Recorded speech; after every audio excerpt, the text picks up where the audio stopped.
Hey guys, Daryl Dyke, Noble Mortgage, CEO, founder, here on your weekly update. Today is Wednesday. We like to do this every week, just kind of give you an update what's going on with the market, the mortgage market, and anything else, and also follow it up with a nice tip. I hope everybody had a good holiday weekend. Probably not as what everybody had planned originally, but hopefully everybody had a little something going on. I was blessed enough to have a trip to Colorado that was previously already booked. Was almost thinking about canceling it up until the day of, and decided just to go, just kind of to get out in Mother Nature and get my head straight. So I did a lot of hiking. It was great. Had a really good time. So glad to be back. Anyway, everything's going great here at Noble Mortgage. We had a really good June. The mortgage markets are healthy again. Again, rates are still real low. I've been singing this to you guys every week. We've been doing a ton of refinances for primary residences, as well as a ton of refinances for investment properties. So if you are paying over 3% on your primary or over 4% on your investment property, give us a call. Let us try to help you out. 713-680-8100, or you can always email me. We created a special email for you guys, just in case you have any questions about anything mortgage or real estate related. Even if I'm not doing a loan for you, I always try to help people when I can. Abundance mentality. So my email is askdaryl@noblemortgage.com. That's askdar. Sorry, my phone was ringing. Anyway, what's going on? Well, and MLS data just came out today. I just got it about 2 hours ago. Very interesting data, very good data for the month of June.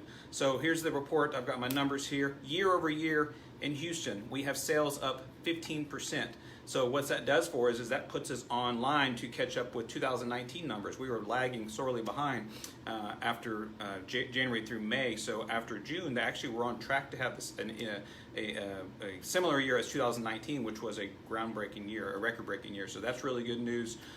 The biggest winners were homes priced $250,000 to $500,000, were up 28% year over year, and also homes priced $500,000 to $750,000 were up 18% year over year. And also a shiny point for investors, leases were up 15% year over year. So that's very, very good. One of the issues that we are having though in the Houston market is inventory. Inventory is down to 3.2 months right now. So inventory is definitely tight, and active listings are down 17% year over year. So you can see why that inventory is continuing to shrink. So we need to get that healthy again. Hopefully that market will pick back up, because whenever we have low inventory, it's just not good for the market. It makes it very difficult for new buyers and investors to find properties. Another sore point was days on market. Days on market increased from 50 days to 56 days. Still healthy though. You have 56 days on market. It's still a healthy market. So anyway, that's what came out for June today. Very positive report.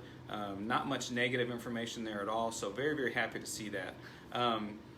What's going on as far as events for us? We're continuing to do everything virtually because of where we're at right now. So if you haven't joined us on one of our real estate virtual networking events, please do so. Our next one is this coming Tuesday. It's a Zoom call. We kind of cap it at about 40 people. It's been getting better and better every week. So it just allows everybody to get online, introduce yourself, say what your service is, say what you're looking for. Maybe you're looking for a property, maybe you're selling property, whatever it is. We've had all kinds of people from real estate come on. It's been a real fun deal. And then I'll bring on a guest speaker. Next week, I'm bringing on Ashley Patton from Patton Title. If you've ever been to one of the Patton Title parties, then if you haven't, you're missing out. But of course, we haven't had those in a while, but hopefully those will pick back up. But anyway, Ashley Patton, very, very sharp gentleman, owns Patton Title, who we use for most of our deals, and they specialize in working with investors. Anyway, he's going to be here discussing title issues that investors run into and how to prevent those from becoming nightmares. The following week, July 21st, we have a webinar with myself and Matt Trenchard from Senate House Buyers. He's going to be talking about how to find a deal. You guys have requested this, and so we're giving it to you. We asked, what do you want to learn about? And the two things we're going to learn about: financing, which of course I'm going to cover. We want to know, how do you find a deal? So no better person to teach you how to find a deal than Matt. He's been doing this for a while. Very, very sharp guy. Actually, offices in my building, which is great. He's one floor up. And then lastly, on July 28th, we also have another real estate virtual network, and that is with Michael Horton. Michael Horton is one of our investors that we've done lots of deals for. He's been an investor for 10 years. He's done over 15 properties. So he's going to be talking about his journey. So we always have a good turnout whenever we have an investor on the on that call, on that Zoom call every week. So anyway, join us for that. He's a really, really sharp guy, very passionate about what he does, done lots of flips, and hopefully we'll be able to get some before and after pictures on there. Lastly, our tip of the week. We get this question a lot, so we try to cover it, everything we can. I want to give you the tip of the week, but the question of the week is, does credit matter when obtaining a hard money loan? And the longer you're in real estate, the more you're going to realize that normally the answer is it depends, and it's no different here. So it depends.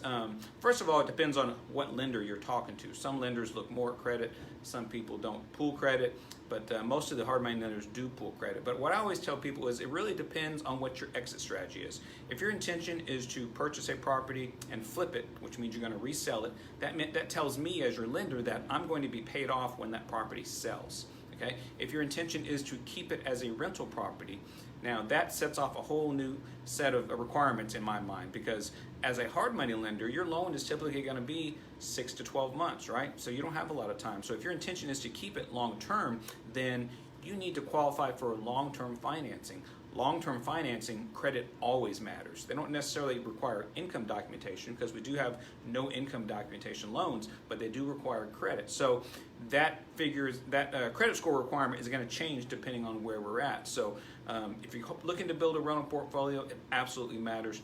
If you're flipping a property, not necessarily. I can tell you at Noble Mortgage, we're going to pull your credit if you are flipping. We don't make credit our primary source of whether to approve or deny the loan, but it is something that we consider when it comes to loan to value and things like that. So I hope that's helpful. Hope that answers your question. Hope everybody has a great rest of the week, and hope to see you next week on our next Real Estate Virtual Network. Everybody have a great day.